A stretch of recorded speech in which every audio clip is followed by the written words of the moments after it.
안녕하십니까. 오늘은 유시민에 대한 이야기를 좀 드리겠습니다. 유시민이 설난영 여사에 폭언을 했죠. 절대로 해서는 안 되는 이야기를 했습니다. 노무현 정권 고위 인사 출신입니다. 그의 특권의식, 그리고 누군지는 특징하지 않겠습니다만 노무현 정권 당시 고위 인사, 장관급입니다. 이 사람이 외국에서 어떤 망언을 했습니다. 이것과 관련된 일화를 여러분들에게 좀 들려드리겠습니다. 유시민이 노무현 정권 때 고위 인사인지 그건 저도 모르겠습니다. 자, 유시민, 설난영 여사는 이제 인생에서 갈 수 없는 자리에 갔다. 자, 그런데 여기서 이제 신분 이런 표현을 쓰고 있는 거죠. 설난영 여사가 공장에서 일을 할 때는 이제 고졸 출신입니다. 고졸 출신으로 공장에서 일을 하고 있었습니다. 이때 김문수라는 서울대 다니다가 온 위장 취업자가 있습니다. 자, 이 두 사람이 사랑을 하게 되고 나중에 이제 결혼을 하게 됩니다.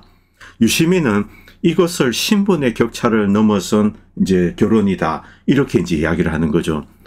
원래 설난영 여사의 지위는 김문수라는 위장 취업자 서울대 출신을 이렇게 넘볼 수 없는 그런 위치에 있는데 두 사람이 결혼을 하면서 설난영 여사, 속된 말로 이제 거품이 꼈다는 겁니다. 결코 꿈꾸어서는 안 되는 자리에 이렇게 오른 거죠.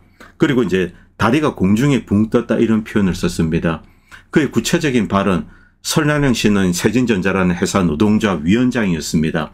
김문수가 이제 왔죠. 그 관계가 어떨지 짐작할 수 있죠. 김문수 씨는 너무나 훌륭한 사람이에요. 설난영 씨가 생각하기에는 나하고 이제 균형이 안 맞을 정도로 대단한 사람이다.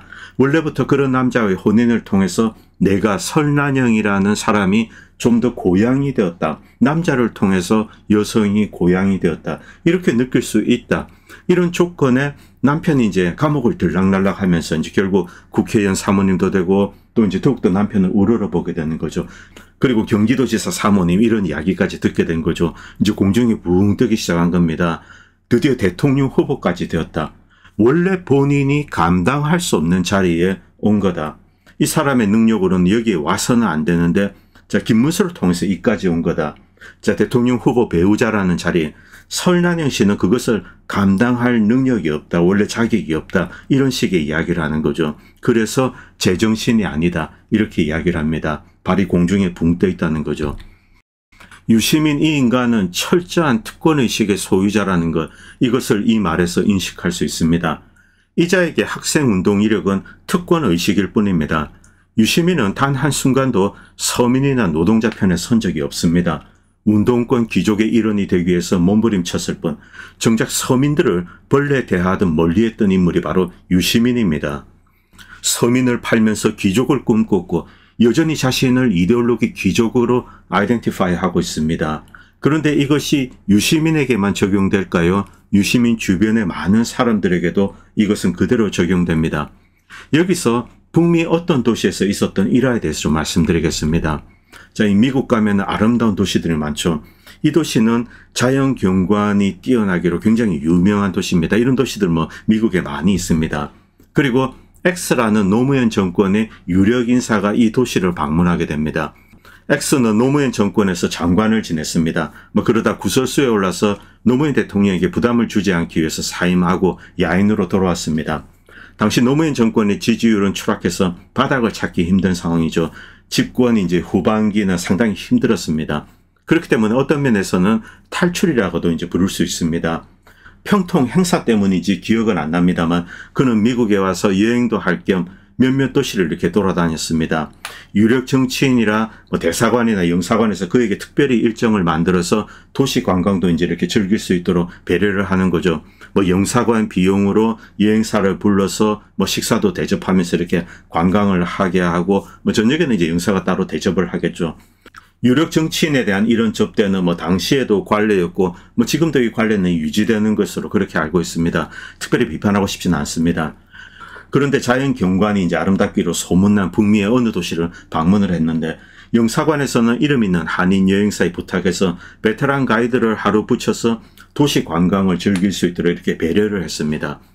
이 여행사에서 붙여준 이제 가이드는 한국 최고 항공사 사무장 출신입니다. 그리고 고위직까지 올라서 항공 승무원들 교육을 담당하게 됐습니다. 이사급 이제 이런 데 있었습니다. 그러다가 자녀 교육에 대한 꿈으로 가족을 다 데리고 이제 이민을 왔습니다. 그리고 와서 뭐 특별히 할 것을 찾아보다가 그래도 이제 했던 관록이 있기 때문에 여행사에서는 좀 굉장히 좋은 여행사입니다. 여기 베테랑 가이드 일을 시작했다고 합니다. 영사관의 주선으로 X를 만난 가이드는 차량을 이용해서 도시 내 여러 관광 명소를 이렇게 둘러보고 또 도시에 대한 이해, 생활, 문화에 대한 설명을 이어갔습니다. 여러 시간의 관광 이후 X는 허기가 져서 뭐 식사를 하고 싶은데 좀 얼큰한 것이 먹고 싶다 이렇게 말했다고 합니다. 그래서 이 가이드는 뭐 대부분의 경우 외국에서 한국인이 얼큰한 것을 찾으면은 순두부나 김치찌개를 찾는구나 이렇게 생각을 하죠. 그래서 그는 X에게 순두부를 잘하는 집이 있는데 가시겠냐고 이렇게 물었습니다. X는 뭐 그 이전까지는 기분 좋게 이렇게 관광을 하다가 이 순두부 이야기가 나오니까 이제 표정이 확 바뀌면서 시큰둥하게 그냥 알았다고 답을 했습니다. 식당을 가서 식사를 하는데 X의 표정이 좋지가 않았습니다. 그래서 이 가이드 선생은 조금 이제 눈치를 보지 않을 수가 없죠. 그래도 한국의 지금 현 정권의 실세입니다. 자, 그래서 이제 식사를 마치고 갑자기 이제 X가 담배를 태우고 싶다 그래서 이제 밖에 나왔습니다. 그런데 뭐 담배를 태웠는데 뭐 거의 말도 하지 않고 표정이 여전히 이제 좋지 않았다고 합니다. 이 가이드분은 당시에 유시민보다 좀 나이가 많으십니다. 한국에 이제 항공사에서 고위직에 있다가 이렇게 오신 분입니다. 그냥 이제 하시는 일이 가이드라서 우리가 가이드라 부르지 진짜 이제 베테랑이시죠. 어쨌든 이 가이드는 이제 조심스럽게 식사가 혹시 입에 맞지 않았는지 뭐 혹은 식당에서 불편한 것이 없었는지 이렇게 이제 물어봤습니다. 조심스럽게 하죠. 그런데 X는 담배를 바닥에 던지고 밟으면서 이 혼잣말입니다. 수준대로 놀고 있네. 이렇게 이제 중얼거렸다고 합니다. 이 충격적인 상황이라서 이 가이드분도 이제 그 자리에서 좀 얼어버리신 거죠. 더 이상 이제 이야기를 이어가지 않았는데 X가 호텔로 데려다 달라 이렇게 이야기를 했습니다. 그래서 이제 호텔로 모셔다 드리고 그날 일정을 끝냈습니다. X의 모욕적인 발언에 상심한 가이드는 모든 사회적인 지위를 던지고 이제 가족을 데리고 이제 자녀들의 교육을 위해서 미국으로 이민을 왔는데 여기에 대해서 이제 깊은 회의감과 그리고 자괴감에 빠졌다고 합니다. 뭐 일주일 동안 일을 나갈 수가 없었다고 합니다. 뭐 이 심리 상태가 그렇죠. 여행사 사장이 계속 전화를 하고 또 설득을 해서 결국 이제 일주일 뒤에 다시 업무에 복귀하고 뭐 일상으로 돌아왔습니다. 그러나 이제 마음속의 상처는 지워지지가 않죠. 그런데 시간이 지나서 당시 이제 그 도시에 이제 영사가 있습니다. 이 영사가 여행사 사장에게 이제 사적으로 가이드에게 정말 이제 미안하게 되었다 이런 이야기를 했다고 합니다. X라는 노무현 정권의 유력 인사가 이 베테랑 가이드 그분을 개인적으로 모욕한 것은 아니라고 이제 자기 영사는 이야기합니다. 이 전직 장관이자 대통령 측근인 자신을 이 영사관이 홀대를 한 것이 아닌가 이렇게 이제 분통을 터뜨린 거죠. 그 이후에 어떤 일이 있었던 것 같습니다.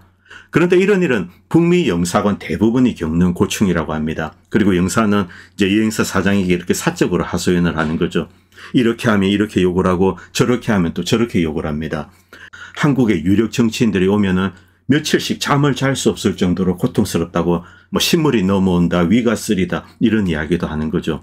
이 가이드에게 인간적으로 정말 미안하다는 말도 빠뜨리지 않았습니다. 어떤 일이 있는지 뭐 저는 대충 상상이 갑니다. 물론 이 일화를 X 개인의 품성 문제라고만 탓을 할 수는 없습니다.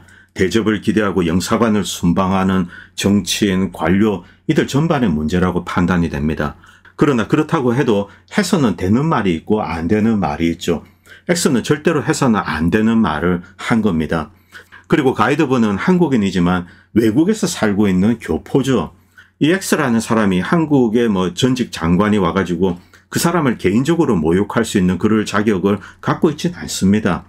자, 인간적으로 생각했을 때 X 정말 황당한 인간이죠. 과연 누구일까? 노무현 장관 때 장관을 지냈고 그리고 노무현 대통령의 최측근입니다. 여러분의 상상에 맡기겠습니다. 자, 그리고 이 한국의 정치인들, 관료들 이들이 외국에 돌아다니면서 이제 일으키는 추태들 이거는 이제 어제 오늘 일이 아닙니다. 뭐 40년 전, 30년 전, 20년 전 지금도 그럴 것으로 생각합니다. 영사관, 대사관 가가지고 이거 해내라 저거 해내라. 그리고 영사관, 대사관에 가면 뭐 돈이 있습니까? 자, 이들은 결국 기업 주재원들에게 이렇게 손을 벌리게 됩니다. 야, 한국에서 누가 왔는데 삼성, 현대, 뭐 대우는 없죠, 지금. 뭐 SK, LG 이런 뭐 기업의 주재원들 사무소 여기에 부탁을 해서 자, 여기에는 뭐 아무래도 이제 돈도 좀 있고 접대비도 따로 있습니다. 그래서 한국에서 오는 정치인들 이렇게 모시고 관광도 시켜드리고 그날 밤에 술도 대접하고 이런 짓거리가 지금도 여전히 똑같이 반복되고 있다는 거죠. 자, 그래서 X라는 사람이 또 왔는데 이 사람은 지금 뭐 정권, 당시 이제 노무현 정권입니다. 인기가 추락하고 지지율도 바닥을 기고 그리고 장관 자리에서 물러났습니다. 이 도시에 왔는데 이 영사라는 사람이 이 자신에게 이제 홀대를 하는 거죠. 이 가이드를 붙였는데 뭐 점심 식사라고 해서 순두부를 내어놓는 겁니다. 아, 이것들 봐라 이렇게 되는 거죠. 그래서 뭐 나중에 거기서 또 뭐 한마디 했겠죠. 그래서 이제 영사가 또 이런 이야기를 한 것 같은데 바로 이것이 뭐 좀 시간은 지났지만 당시 노무현 정권의 고위 인사들이 가지고 있던 특권의식입니다. 물론 뭐 대한민국의 다른 관료나 정치인들은 안 그러냐 당연히 똑같이 하죠. 그런데 자, 이 진보, 서민 이런 것을 표방하는 사람들이 그리고 이제 운동권 출신입니다. 그들이 이런 식의 행동을 할 때 자, 그들이 비판했던 세력과의 도대체 차이점이 무엇인가? 제 눈에는 보이지 않습니다. 자, 이번에 이제 유시민의 망언 그리고 이 X 누군지는 말씀 안 드리겠습니다. 뭐 여러분들이 대충 아실 겁니다. 자, 이것을 보면서 참 깊은 자괴감을 느낍니다. 오늘 방송은 여기까지 하겠습니다. 감사합니다.